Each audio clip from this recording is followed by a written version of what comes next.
fire ignites passion and creativity. Free your imagination with the slim, sleek and beautiful new Huawei P8. Speaking of new technology, something that didn't exist 5 years ago and is now an indispensable part of our life is Airbnb. I spoke to the EMEA General Manager, Nicola, when he was in the country, to just show us how this is expanding throughout South Africa and Africa. We met a little over 3 months ago, and at the time we had about 9,000 listings, 9,000 homes in South Africa. We are at 13,000 now.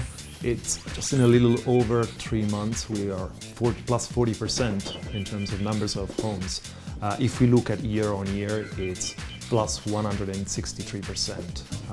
Cape Town is on its way to becoming one of the most interesting markets for us. 3 months ago we had 5,000 homes, and now we are at 7,500. But what's interesting is that you were saying earlier, your occupancy, the amount of nights people are staying is also increasing. Yeah, we have experienced in terms of numbers of nights booked in South Africa from either South African or travelers from abroad, an increase of 259% year on year. If we look at this summer alone, we're able to unlock some of the market, especially those less mature market like Durban and Knysna.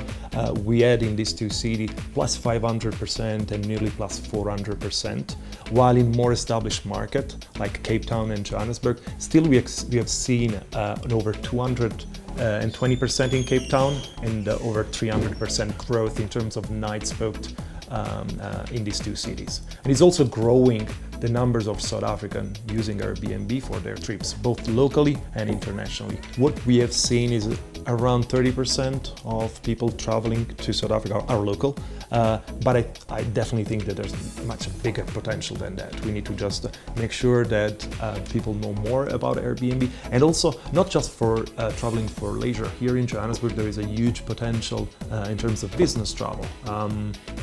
Every year 4 million people come to Johannesburg. It's a great source of income from seemingly, a situation where that never existed before. Yeah, and what I think is even more interesting is that from this recent study that we published on the economic impact that is having in France, not just on hosts, but also cities and local businesses. For hosts specifically, more than 40% said that they are using this extra income to stay in their actual homes, so it's helping them to pay their bills or a mortgage or the rent. So it gives people more flexibility. It's recreated a trust relationship that just didn't exist before. Yeah. I think that's the most remarkable thing about Airbnb. People are totally trusting to open up their house effectively to strangers, and no one seems to trash the house or steal the heirlooms or, Trust is the effective currency of the platform. It was unimaginable up to 8 years ago. Nobody really believed in the business model and how this platform would work. You got reviews that enables to meet the person and know the person before you can start messaging with your host and guest. Before that, you got verified ID. You got secure payment, so we don't disburse the payment to the host up until after 24 hours that the guest came on to the property. So they need to be happy with the property, and then we disburse a payment through a secure platform. And also in South Africa, we launched a host guarantee. When we came here 3 months, we mentioned that we would have rolled it out. It's a protection against the rare cases of damages to your property. It's a protection up to 14 million rand. What usually hosts have as a deposit, but in those rare cases where there are accidents or damages that go beyond the deposit, we are offering this protection.